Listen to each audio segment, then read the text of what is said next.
Welcome, everybody, to the Deadhead Cannabis Show. Jim Marty here from sunny Southern California, Los Angeles, where we have a beautiful blue sky and 70-degree weather. Even went to the beach today and up in Malibu and walked around with our feet in the ocean, which is beautiful. And I've got my partner in Chicago, Larry Mishkin. Hey, Larry. Nice to talk to you. Once again, glad somebody is warm out there. It's cold and chilly here in Chicago, and not that anybody notices because, we're all cranking away on applications here and getting everything moving forward. But it's always good to hear that there's somebody out there taking advantage of not just the nice weather, but these tremendous dead shows that you're getting an opportunity to see. And I can't speak for anybody else out there, but I know that I want to hear all about your thoughts on the show you saw last night. Yeah, it was fabulous. Just a fabulous dead show. It's always great to see the Grateful Dead in California. It's their home turf, and they really bring it on home. Big truck and opener, great ramble on Rose, and John Mayer sang us 100 verses in ragtime. One of my favorites. So great shows. And what was really special about it is the Forum they put millions and millions of dollars into redoing the Los Angeles Forum over the last few years. And now it is just music. There's no sports there. And it's set up just beautifully with brand new seats and an incredible sound. And it wasn't just me. All the people around us were commenting on how terrific the sound was. They've got a big acoustic ceiling on the top of the building that kind of just pushes all that sound down. And, my opinion was it was, as good as a Los Angeles soundstage can sound. It was just incredible. And especially John Mayer's guitar, just every note, crystal clear, every note he sang. So, second set, big playing in the band into Terrapin Station, a Terrapin Station for the ages. Oh, wow. I'd encourage everyone out there to take a listen to that second set Terrapin Station, just fabulous. And on the Terrapin, Jim, they're still alternating the lyrics, right? John sings some, Bobby steps in and sings some? Yeah, Bob comes back in for the inspiration, Move Me Brightly part. Sure. And who was who sang lead on China Doll? O'Teal. Oh, right. I forgot he does that. That is the versatility of having O'Teal in that band. He comes up with some of those. He does that. I know he does Comes the Time and a few others. I love it when he sings. Yeah. So was it Terrapin into the other one, drums, bass, Warfrat. Wow. And here's the thing about it that's so great is, the way you just read it off could have been a standard set list from any Dead show that you or I ever saw.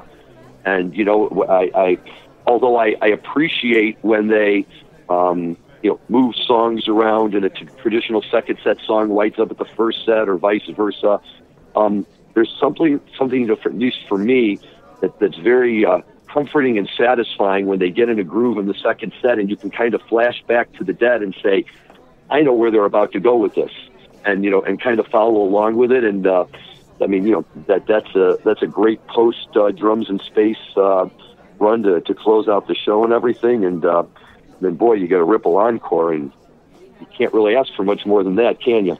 Yeah, beautiful Ripple encore. And it went China Doll and then U.S. Blues to finish the set. Wow. Very, very nice. Again, all great tunes. Yeah, the U.S. Blues was just right there. Just everybody was standing up and getting into it.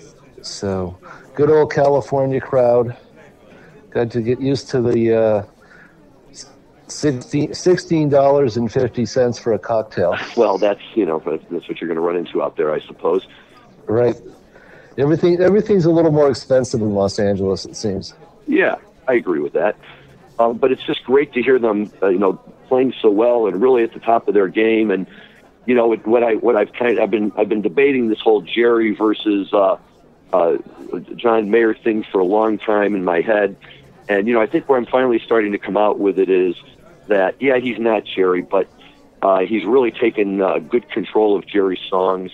If there's anybody who's going to get up there and do it, it might as well be him. He's really he's delved into the background of it all, so he's bringing it with as much preparation and energy as anybody out there.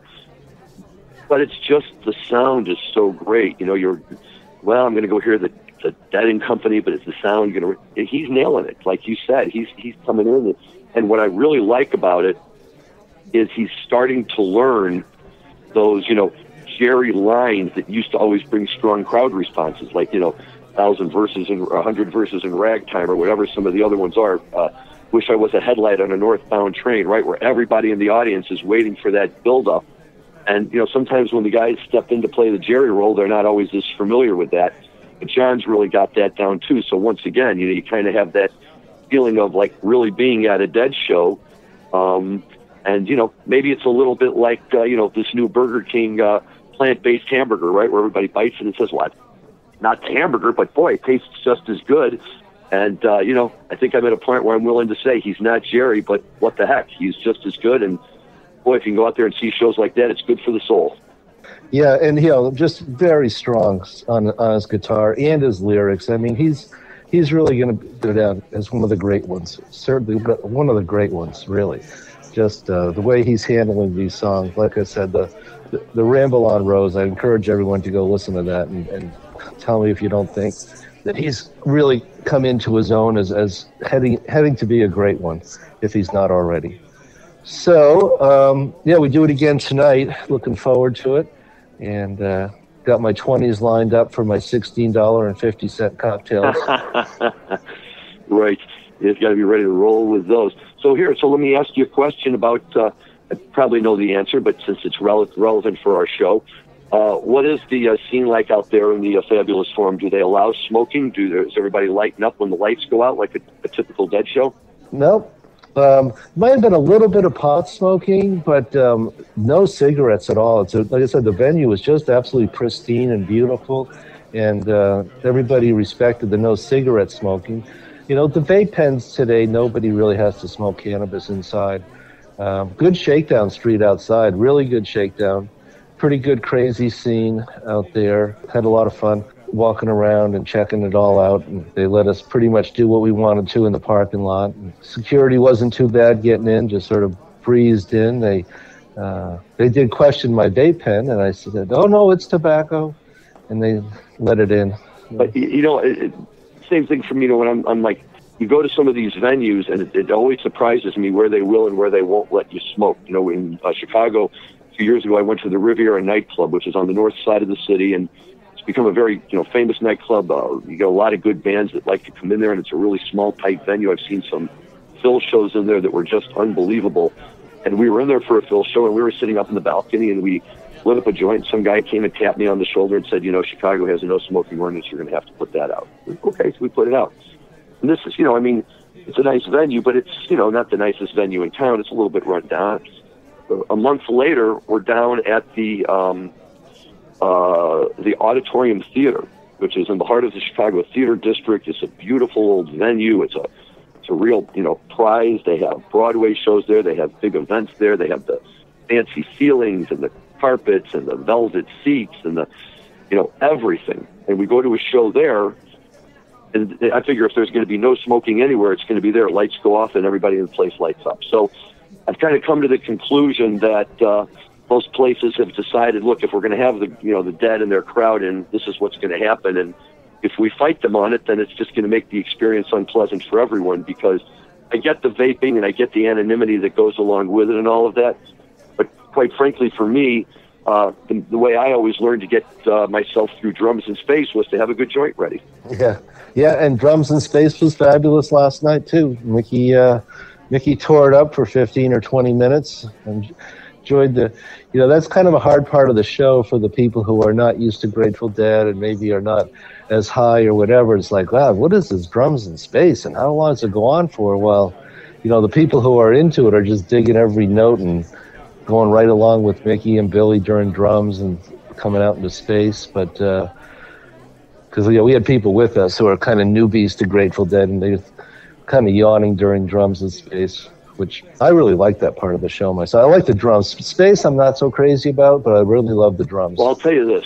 I love the drums because it's basic, it's primal, and where else? I mean, look, here's the truth of the matter, and I know we've had this conversation before, but, as far as drummers go in a rock and roll band, not that there aren't better drummers than others, but I would say that if you have to swap out one person, you're probably going to get the least disruption if it's the drummer, right, in terms of the crowd and the audience and all of that.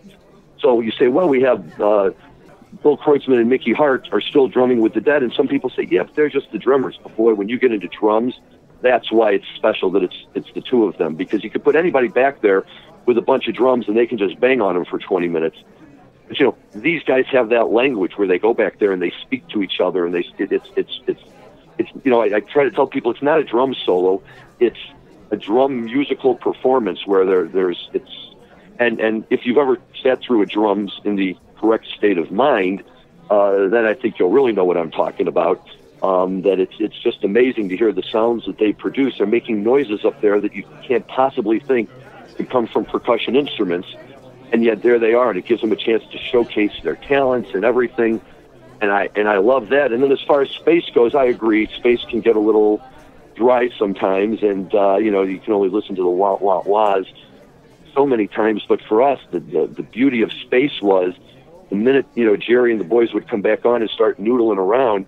That's when the guessing begins, right? What are they noodling? What have I picked up? What have I heard? Where are they going with this? What are they going to jump into? And it kind of becomes like a challenge to figure out from their space meanderings what they're going to wind up with. Right, and last night they rolled out of space into Warfret, so that was pretty cool. Which is a great tune. It's a great tune to come out of, so that's also very nice. But yeah, back to the drummers. They would put Nicky and Billy up on the big screen, and just absolute synchronicity. Oh yeah. And as I explained to my newbies that, Mickey has collected drums and various percussion instruments from all over the world. So what you're seeing is a display of all these fabulous drums that he's collected over the years. I don't know if you remember a number of years ago, probably 20 years ago now, he was doing a thing called Planet Drum. Mm-hmm, yeah. And I saw it at Mackey Auditorium over at CU in Boulder. And you came out, and the stage was literally 100% covered with drums, and he'd bring out drummers from all over the world, 6, 8, 10 drummers on stage, and it was an amazing performance. And last night O'Teal joined them for drums. O'Teal Burbridge, the bass player. Yep, and I'll tell you, one of my favorite drums of all time is, and now the Dead have released it, so you can go out and you can buy it, but the shows that they did in Egypt. And they had this drums that like goes on forever, and it kind of turns into this like Egyptian type of tune, and it was like unlike anything I've ever heard before. So the Pyramid shows from 1978, and the Dead they've released a disc or two from the highlights of those shows, and that's another really good drums if you want to see something that's a little out of the ordinary for them when they're doing the drum solo, but. Yeah, I mean, these guys, this is what they do. Mickey's, probably the foremost expert in the world on percussion instruments and the history of percussion instruments and all of that. And I don't know about you, but while I've always loved drums, what I really miss is, remember for a while there in the 80s, they had the circle of drums right over their heads. And they'd stand up and they'd have that whole circle around and they'd be banging on it and everything. And I just thought that was the coolest setup I had ever seen. They still have it. They had it last night. They just get up there with all those toys and they just start banging on them. So it's a lot of fun. I want to take a quick break to thank you for listening to today's show. As the leading cannabis podcast network, we're constantly adding new cannabis podcasts to support our industry's growth. And that's why we're so excited to announce our newest podcast, The Cannabis Breakout. The show is about the thousands of Americans who remain in prison for violating cannabis laws that have long since been overturned. The Cannabis Breakout gives cannabis political prisoners a voice. If you're a former cannabis prisoner or have a loved one who is a cannabis prisoner, we want to share your story. Please go to MJBulls.com and sign up to be a guest.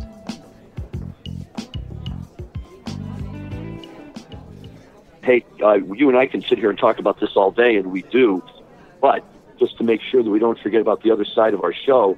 One thing I know that you and I had been talking about, and I just saw another news article on this, is in the industry, with everybody obviously still facing the same type of banking problems, there's a number of companies that have kind of popped up and consider themselves as a provider of debit merchant services to marijuana retail stores.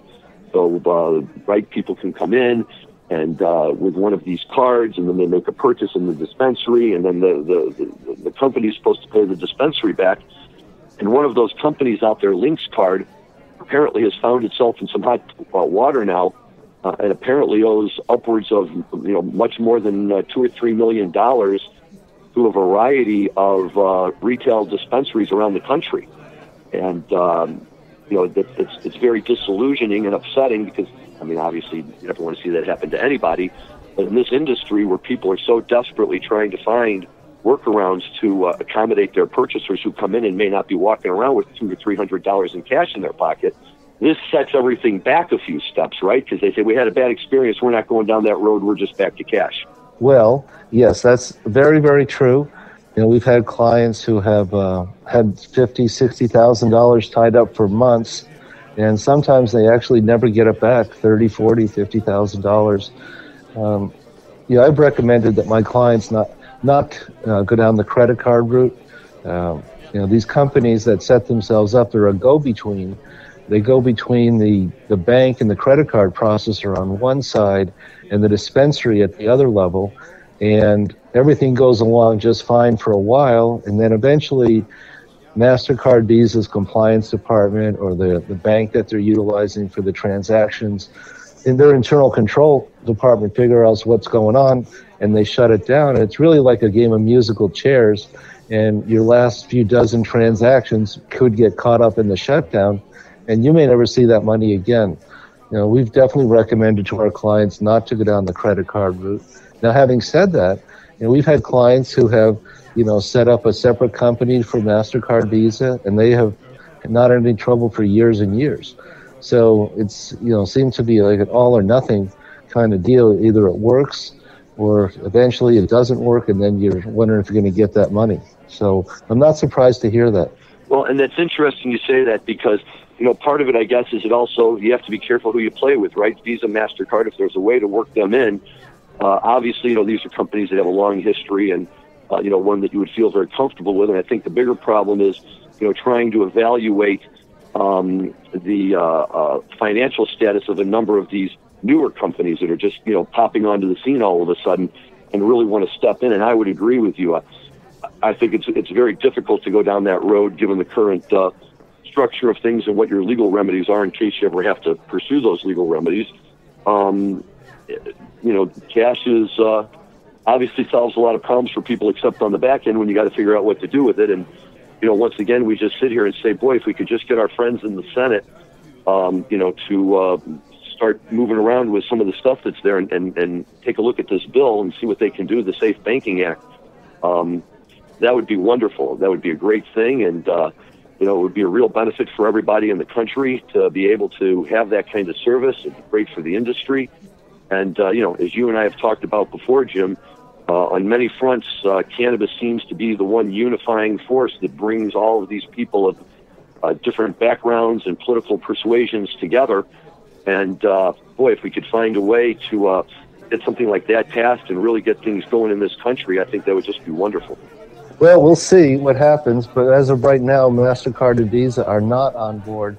So my opinion is, and again, it's just an opinion, I'm not an expert on banking, but whenever there is a credit card company in a dispensary, there's some level of deception going on, that they're mislabeling what they're doing, that they're not being upfront with MasterCard and Visa merchant services as far as what type of a business they are. So I visited a nice dispensary here in Glendale, Colorado, and we made a few purchases, and I asked the lady if she took MasterCard and Visa just as a kind of a research, and she goes, no, not anymore. We used to. So, I expected it and had cash to pay. I think, did I mention in a prior show that the tax at the cash register in California is 35%? You did, and I'm glad you said that, because the other thing that I just saw recently was that apparently an independent California state agency wants to put together a report on the current status of the financial situation in California, and the goal will be to assess how California's marijuana tax can be used to undercut the illegal market. Right? So, in other words, I think that people are seeing this as a problem and go for it. Like they've talked doing away with weight-based cultivation tax, or replacing the state's 15% excise tax with one based on a tiered percentage of products or things like that. And that's great news, right? The state leaders, they see a problem, and instead of just sitting there and saying, too bad, we've got money to collect, they're stepping forward and they're actually doing something about it. And I know you and I have talked before about the impact that the California market has on the rest of the industry. And by God, if they could figure out a way to really make that adult use program successful and rein in the black market in California, they might really have things going in the right direction. I had a fellow in San Francisco a few weeks ago explain to me that as I was saying that we haven't done as much business in California just because so much of it is still on the black market. He goes, yeah, that's true. He said, but California is a $10 billion cannabis market. And yeah, right now, $6 billion of that is probably black market, and $3 billion of that is probably white market. But he says over the next 5 years, that's going to change. In 5 years from now, we're going to have $6 billion in the white market and only $3 billion in the black market. And I thought about that as a takeaway, and I said, that's a tremendous business opportunity to be part of a shift of, $9 billion, a shift away from the black market. A lot of opportunities for, legitimate businesses like mine and yours that service the cannabis industry. So, and I think that his comment was right. I think, back when Prohibition ended in the 1930s, there was a lot of stills out in the woods and people made their own. And, today we all go to the liquor store. I think that's just a transition that'll happen over the next few years. Well, I hope you're right. And, it would certainly be nice to see. I think that's still, besides these other, issues with like banking and tax, the ever-present presence of a black market is, something that the industry is kind of grappling with. And, it would be nice if we could, demonstrate to a lot of these communities that are on the fence about what they do or don't want to do, that by, welcoming legal marijuana into their community, they will actually be helping to fight the black market. And in that respect, really cleaning up the industry and turning it into something where you don't have to worry about your kids walking down the street and have somebody on a street corner a block away from the school selling them joints. That's right. So, well, I'm looking forward to the show tonight, and looking forward to a nice New Year's holiday. I'll be back in Colorado in about 5 or 6 more days here. Get to enjoy beautiful Southern California for a few more days. Fantastic. I hope you have a great time out there. We're following the shows. Very excited to hear about the fish run at Madison Square Garden. I've got my son and his crew out there, so I'll be getting reports. It's kind of nice sitting right here in the middle of the country, hearing about fish on the East Coast, the dead on the West Coast.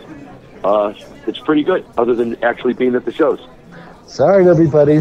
Jim, Marty, and Larry Mishkin here from the Deadhead Cannabis Show.